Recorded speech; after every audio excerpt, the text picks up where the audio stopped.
Hello cookies, நீங்க எல்லாரும் எப்படி இருக்கீங்க? இன்னைக்கு நம்ம வீடியோல அட்டகாசமான அனிமே டீமன் லார்ட் 2099ஓட எபிசோட் 7 பத்தி தாங்க பார்க்க போறோம். வீடியோக்குள்ள போறதுக்கு முன்னாடி இதே மாதிரியான நிறைய அனிமே சீரிஸ் அண்ட் மாங்கா சீரிஸை பத்தி நீங்க தெரிஞ்சுக்கணும் அப்படின்னா நம்ம சேனல் அனிமே ஜாம்பிஸ் தமிழை சப்ஸ்கிரைப் பண்ணிட்டு பக்கத்துல இருக்க பெல் ஐகானும் கிளிக் பண்ணிடுங்க. அண்ட் உங்களோட தாட்ஸ் மறக்காம கமெண்ட் பண்ணிடுங்க guys. Welcome to anime zombies Tamil.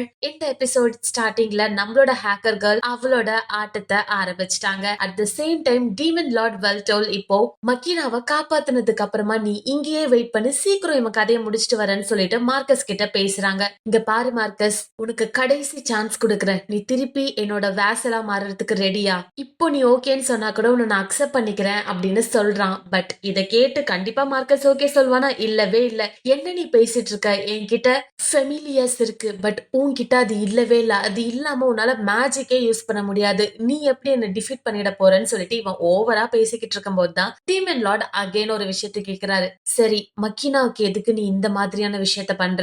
And இதே மாதிரி தான் என்னோட எல்லா வேசல்ஸையும் இப்படிதான் நீ பண்ணியா? என்னோட ஓன் காம்ரேட்ஸையே நான் இப்படி கொலை பண்ணிட்டேனேன்னு சொல்லிட்டு நீ வருத்தப்படுறியான்னு சொல்லி கேக்குறாங்க. ஆப்வியஸ்லி இது எல்லாத்துக்குமே நான் எதுக்குமே கவலைப்படல. நான் தான் இந்த புது எராவோட டீமன் லார்ட் அப்படின்னு சொல்லிட்டு இவன் வாய்க்கு வந்ததெல்லாம் பேசிட்டு இருக்கும் போதுதான் நம்ம டீமன் லார்டோட பவர் லெவல் இன்க்ரீஸ் ஆகிக்கிட்டே இருக்கு. இங்க இருக்கிற யாருக்குமே இது என்ன நடக்குதுன்னே புரியல. ஃபெமிலியர்ஸ் எல்லாமே இவனால எப்படி மேஜிக் இவ்ளோ அதிகமா யூஸ் பண்ண முடியுதுன்னு சொல்லிட்டு நினைச்சுக்கிட்டு இருக்காங்க.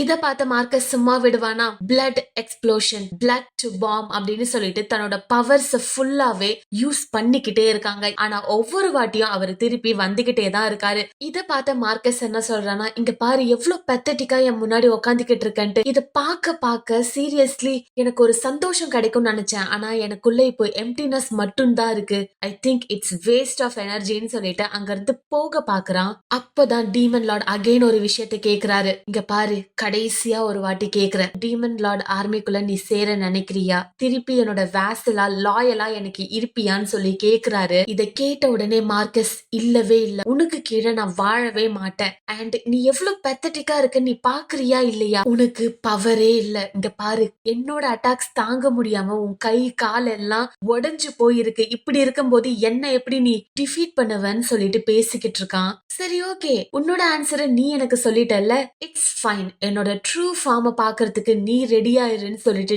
டீமன் லார்ட் நிஜமாவே அவரோட நேமுக்கு ஏத்த மாதிரி ஒரு சிரிப்பு ஒண்ணு சிரிக்கிறாரு. அவரோட முதுகெலும்பெல்லாம் வெளியில வர ஆரம்பிக்க ஒரு பியோர் டீமனா மாறிக்கிட்டே இருக்காருங்க. இதே சமயத்துலதான் நம்மளோட ஹேக்கர் கேர்ள காமிக்கிறாங்க. அவ தன்னோட ஹேக்கிங் ஸ்கில்ஸ அட்டகாசமா ஆரம்பிச்சு ஒரு பட்டன் ஒண்ணு பிரஸ் பண்றா. அதை பிரஸ் பண்ண உடனே இந்த ரீஜன்ல இருக்க எல்லா TVs, phones, streaming websites, TVs, news channels சொல்லிட்டு எல்லா இதுலயுமே இப்போ நம்மளோட டீமன் லார்டோட லைவ் ஸ்ட்ரீமிங் தாங்க போய்கிட்டு இருக்கு. இத பார்த்த எல்லாருமே யாரடா இது புதுசா இருக்கான் அப்படின்னு சொல்லிட்டு வியந்து இவனோட ஸ்ட்ரீமிங்க என்ஜாய் பண்ணி கவனிச்சுக்கிட்டு இருக்காங்க. இது எல்லாமே நம்ம ஹீரோக்கு ஒரு பிளஸ் தாங்க. பிகாஸ் இவங்களோட ஃபெய்த் தான் அவனோட பவர். நம்மளோட ஹேக்கர்கள் நினைச்சு பாக்குற இவ்வளவு கஷ்டமான வேலையை என்ன செய்ய விட்டுட்டு பட் இது ஒர்த்தா இருக்கும்னு நினைக்கிறேன்னு சொல்லிட்டு ப்ரீவியஸா டீமன் லார்ட் ட்ரெயின்ல போய்கிட்டு இருக்கும் போது ஹீரோ கிராமோட சேர்த்துக்கிட்டு ப்ளீஸ் என்னோட ஃபெய்த்தை மட்டும் நீ இன்க்ரீஸ் பண்ணிடுன்னு சொல்லி சொல்றாங்க. ஆனா இது கேட்ட உடனே ஹேக்கர்களுக்கு ஒண்ணுமே புரியல. எப்படி அப்படி பண்ண முடியும் அப்படின்னு சொல்லிட்டு கேட்டுக்கிட்டு இருக்கும் போதுதான் டீமன் லார்ட் சொல்றாங்க, பாரு என்னால டீடைல்ஸ் எல்லாம் எக்ஸ்பிளைன் பண்ணவே முடியாது. ஆனா ஒரு விஷயத்த மட்டும் சொல்றேன், உன்னால முடிஞ்ச அளவுக்கு என்னோட ரெகக்னிஷனை இன்க்ரீஸ் பண்ணிக்கிட்டே இரு அப்படின்னு சொல்றான். இதை கேட்ட உடனே அவ சொல்றா, ஓகே, அப்படி நான் பண்ணணும்னா நான் ஆல் அவுட் போகணும், நான் எந்த லிமிட்டுக்கு வேணாலும் போலாமான்னு சொல்லி கேட்கும் போதுதான், இங்க பாரு, உன்னோட இஷ்டத்துக்கு நீ என்ன வேணாலும் பண்ணலாம். உன்னோட லிமிட்ஸ் மட்டும் இல்ல, அந்த லிமிட்டை தாண்டி கூட நீ என்ன வேணாலும் ஹேக்கிங் பண்ணு, எனக்கு கவலையே இல்ல. பட் என்னோட ரெகக்னிஷன் இன்க்ரீஸ் ஆகணும்னு சொல்லி சொல்றாங்க. சோ இப்போ பிரசன்ட்ல இருக்க நம்ம ஹேக்கர்கள் அவளோட ஃபுல் உழைப்ப போட்டு இந்த லைவ் ஸ்ட்ரீமிங் மூலியமா இவனோட ஃபெய்த்தை இன்க்ரீஸ் பண்ணி வச்சிருக்கா. இந்த ஃபெய்த் இன்க்ரீஸ் ஆக ஆக அங்க டீமன் லார்ட் வெல்டோல் தன்னோட ட்ரூ ஃபார்முக்கு ஹை அண்ட் மைட்டியா வந்து நிக்கிறாருங்க. இந்த ஃபார்ம்ல பார்க்க சீரியஸ்லி அட்டகாசமா இருக்காங்க. ஒரு ஃபுல் டீமன் டிராகனா மாறி நிக்கிறாரு. இவரு சொல்றாரு, ஹே, இந்த ஃபார்மை இப்பதான் நீ ஃபர்ஸ்ட் டைம் பாக்குறல்ல, உனக்கு ஒண்ணு தெரியுமா, 500 வருஷத்துக்கு முன்னாடி என்னோட த்ரோன் ரூம் எதுக்கு அண்டர் கிரவுண்ட்ல இருக்கணும், அதுவும் இவ்ளோ பெருசா ஒரே ஒரு பெரிய த்ரோன் இருக்கணும்னு சொல்லி நான் கேட்டேன்ட்டு. இந்த ஃபார்மை என்னால அங்க மட்டும்தான் யூஸ் பண்ண முடியும். பட் இதுக்கும் என் பவர் லெவலுக்கும் எந்த ஒரு வித்தியாசமும் இல்ல.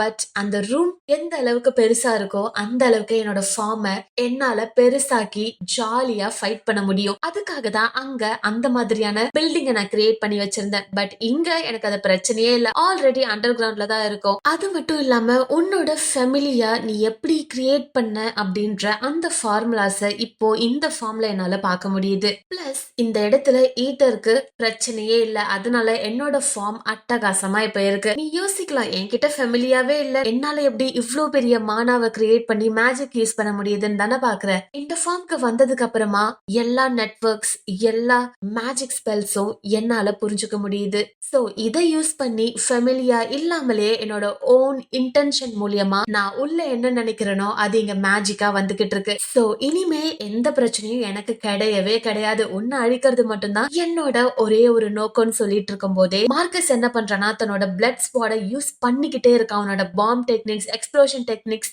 எது பண்ணாலுமே டீமன் லார்ட் கிட்ட வேலைக்கே ஆகலங்க. ஈவன் அவனோட பவரே அவனால யூஸ் பண்ண முடியல. பிகாஸ் ஃபெமிலியாவோட ஃபார்முலா இவருக்கு தெரிஞ்சதுனால ஆல்ரெடி இவனோட அட்டாக்ஸ ஆட்டோமேட்டிக்கா நல்லிஃபை பண்ணிக்கிட்டே இருக்காங்க. அட் த சேம் டைம் நம்மளோட ஹேக்கர்கள் என்ன பண்றானா, இவனோட ஃபெமிலியாவை ஹேக் பண்ணிட்டு இவனுக்கு முன்னாடி இப்போ டீமன் லார்ட் இல்ல, யாருமே இல்லாம ஒரு சில பேய் மாதிரியான உருவங்கள் மட்டும்தான் இவன் கண்ணு முன்னாடி இருக்கு. சோ அது ஒரு இல்யூஷனா கிரியேட் ஆயிருக்கிறதுனால அதை பார்த்து பார்த்து இவன் பயந்துகிட்டே இருக்காங்க. இந்த மாதிரியான ஹேக்கிங்க நம்ம ஹேக்கர்களால மட்டும்தான் பண்ண முடியும். இப்போ தன்னோட டீமன் லார்ட் அவரோட அட்டாக்கை யூஸ் பண்ணி தன்னோட கிளாஸ் மூலியமா மார்க்கஸ பிடிச்சிட்டாரு. அப்ப கூட, ஏய் இங்க பாரு, நீ இந்த மாதிரிலாம் பண்ணாத, நான் மேபி உன் கூட திருப்பி சேர்த்துக்கிறேன் அப்படி இப்படின்னு சொல்லி இவன் பேசுறான். டீமன் லார்ட் என்ன சொல்றாருன்னா, இங்க பாரு, நான் ஆல்ரெடி சொன்ன மாதிரி 2 வாய்ப்பு உனக்கு கொடுத்தேன், அது எல்லாத்தையுமே நீ தட்டி கழிச்சிட்ட, இப்போ கண்டிப்பா எனக்கே உன் மேல இன்ட்ரெஸ்ட் இல்ல அப்படிங்கிறாரு. அப்பதான் மார்க்கஸ் சொல்றேன், இங்க பாரு, நான் இம்மார்டல்ஸ் அடிக்க கூடாது, அழிச்சு இந்த எனர்ஜி ரியாக்டர்ஸ கிரியேட் பண்ணதுக்கு அப்புறமா எல்லாரோட உயிரும் போச்சு, நான் இந்த அளவுக்கு ஈவிலான பர்சன் தானே சொல்லிட்டு நீ என்ன இப்படி பண்ண நினைக்கிற, ஆனா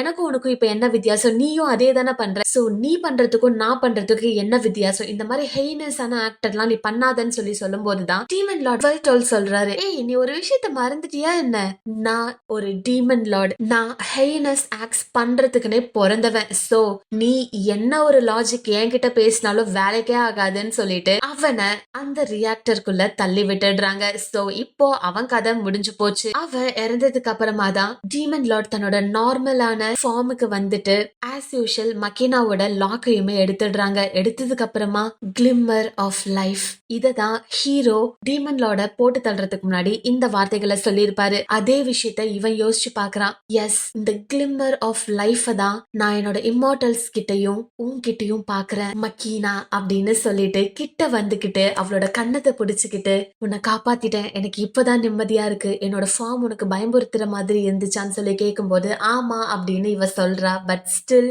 ஒரு டீமன் லார்டுக்கு ஏத்த மாதிரியான உருவம் தான் அது, அது எனக்கு ரொம்பவே பிடிச்சிருக்குன்னு இவ சொல்லும் போதுதான் உடனே டீமன் லார்ட் அவளை கட்டி பிடிச்சுக்கிட்டு ஐ லவ் யூன்னு சொல்றாருங்க. வாவ், இந்த சீரீஸ்ல ரொமான்ஸ் இருக்கும்னு நான் எக்ஸ்பெக்ட் பண்ணவே இல்லை. பட் ஸ்டில் இந்த வார்த்தைகளை கேட்ட உடனே மக்கீனாவும் I love you too demon lord வெல்டோல்னு சொல்றா. நெக்ஸ்ட் இவங்க இந்த இடத்தை விட்டு வெளியிலவும் போயிட்டாங்க. அண்ட் நம்மளோட ஹேக்கர்கள் மக்கீனாவை பார்த்த உடனே கட்டி பிடிச்சுக்கிட்டு அழ ஆரம்பிச்சிடுறா. அண்ட் நம்மளோட டீமன் லார்டும் இப்போ ஹீரோ கிராம பாத்துக்கிட்டு இருக்காருங்க. சோ இந்த காலகட்டத்துல இருக்க இந்த ஹீரோ கிராம் என்ன பண்ண போறாரு, அவரு ஒரு கோட்டை போட்டுக்கிட்டு அந்த அசிஸ்டன்ட் பொண்ணு இருக்கால ஸ்வாட் யூஸ் பண்ணிக்கிட்டு அவளையும் இவரோட பார்ட்டியில சேர்த்துக்கிட்டு இவங்க 2 பேரு தன்னோட ஓன் ஜேர்னிய ஆரம்பிக்க போறாங்க. சோ இது எல்லாமே முடிஞ்சதுக்கு அப்புறமா இத்தனை நாளா ஒரு சின்ன கம்பார்ட்மெண்ட்ல இருந்த நம்ம மக்கீனா அண்ட் டீமன் லார்ட் இப்போ இவங்களுக்கான புது எக்ஸ்ட்ராவகண்டான ஒரு கேஸ்டல்ல இருக்க மாதிரியான ஃபீல்ல டெக்னாலஜியோட சேர்ந்துகிட்டு ஒரு பெரிய வீட்ல இப்ப இருக்காங்க. ஆஸ் யூஷுவல் நம்ம டீமன் லார்ட் அவரோட லைவ் ஸ்ட்ரீமிங்க்கு தேவைப்படுற எல்லா பொருளுமே அசம்பிள் பண்ணிட்டு அவரும் தன்னோட ஸ்ட்ரீம பண்றதுக்காக ரெடியா இருக்காங்க. இப்போ தன்னோட லவ்வரோட சேர்ந்து அழகா சாப்பிட்டுக்கிட்டு இருக்காரு. சோ நெக்ஸ்ட் ஃபியூ எபிசோட்ஸ்ல என்ன நடக்க போகுது, பிகாஸ் இவன் தான் மெயின் பாஸ் நடக்கும் போது இவனை இந்த எபிசோட்ல போட்டு தள்ளிட்டாங்க. சோ நெக்ஸ்ட் என்னென்னலாம் நடக்க போகுது, என்னென்ன சேஞ்சஸ் இருக்க போகுதுன்றத நீங்க தெரிஞ்சுக்கணும் அப்படின்னா உடனே நம்ம சேனல் அனிமே சாம்பிஸ் தமிழை சப்ஸ்கிரைப் பண்ணிடுங்க கைஸ். பை.